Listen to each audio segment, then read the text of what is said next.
Hi, kindergarten readers.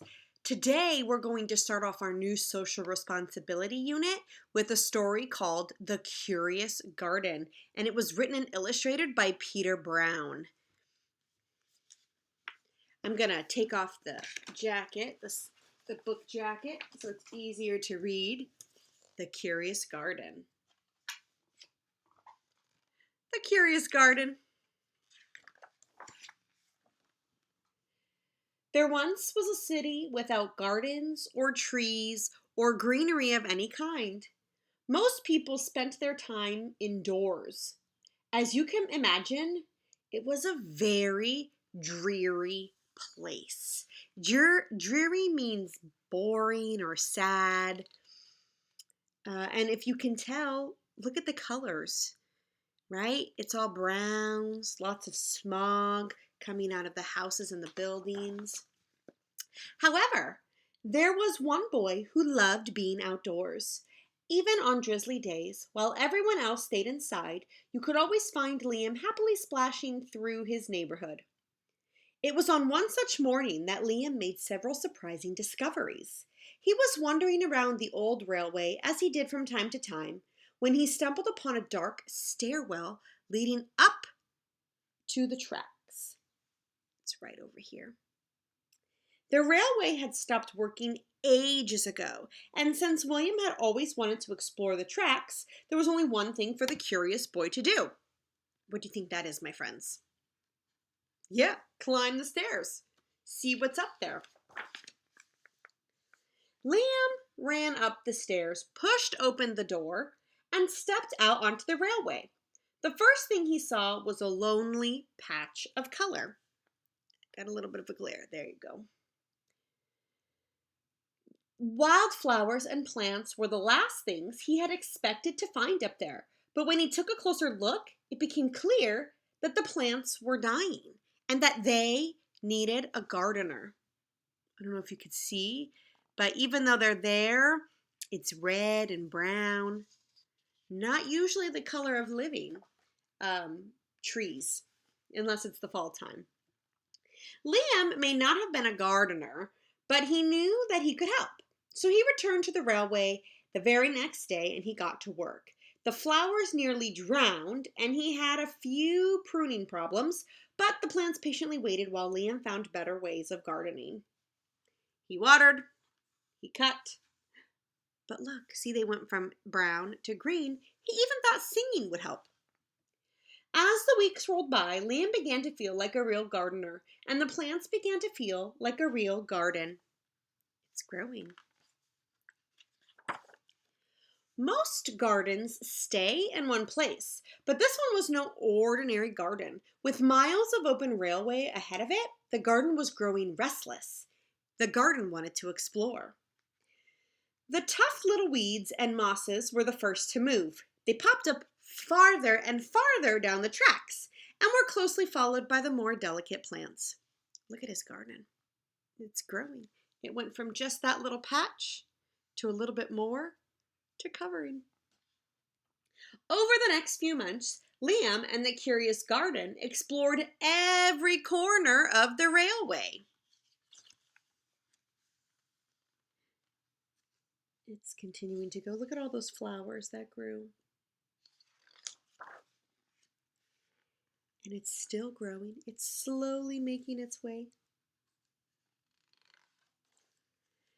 And after spending his spring and summer and autumn with the garden, Liam's time on the railway was finally interrupted by winter, by the snow. Heavy blankets of snow fell on the city that season, and for the first time since he'd become a gardener, Liam could not visit his plants.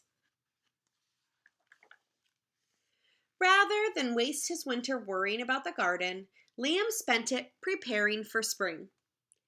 And after 3 cold months, the snow finally began to melt, and Liam rolled his new gardening gear over to the railway.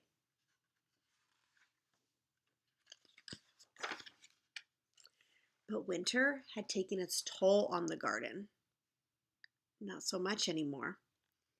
But thanks to Liam's planning, his handy new tools, and a little help from the sun, the plants soon awoke from their winter sleep. And just like that, look at it. The garden had always wanted to explore the rest of the city, and that spring it was finally ready to make its move. Once again, the tough little weeds and mosses set out first. They popped up farther and farther from the railway and were closely followed by the more delicate plants. The garden was especially curious about old, forgotten things. And the hole in the wall.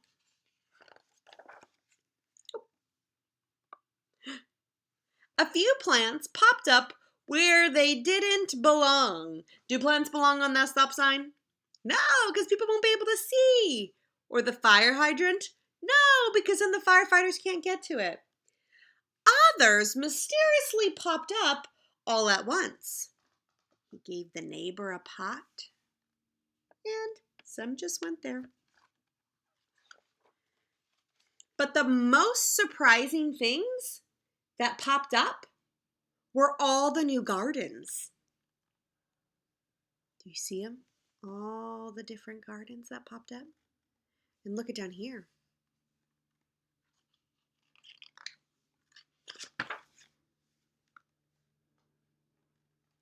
On the stairs. Even by the water. Some white animals.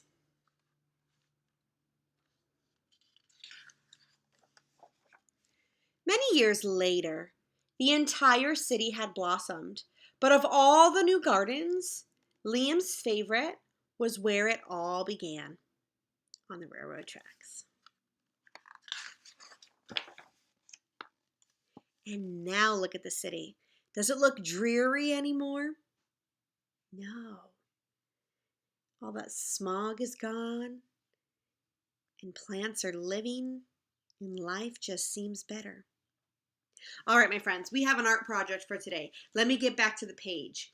I thought it was very funny when the garden was popping up in random places, in places that a garden would normally not be. So what I want you to do today is to think about a funny place or a curious place that a garden might grow.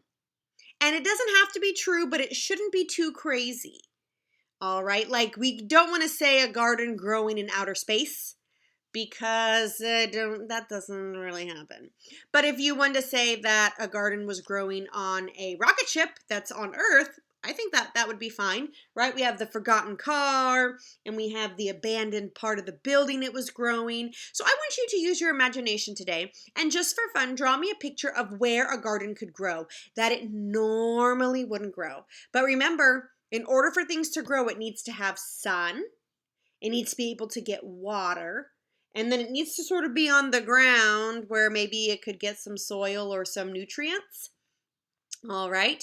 So when you're thinking of your curious place, your forgotten place, or your forgotten thing, make sure that the garden can still get water, it can still get sun, and that it's sort of close to the ground to get some nutrients from the soil if it's growing that way.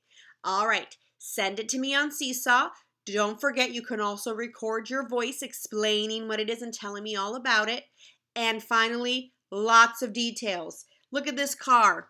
It's got lots of details. Yes, it doesn't have a background, and that's okay. Yours could just be an object with the garden. But look at all those garden details in that picture. Lots of details, my friends. I know you can do it, so show me. All right, I look forward to reading and to seeing and to maybe listening about your curious place where your garden grows. All right, until next time, my friends. Bye.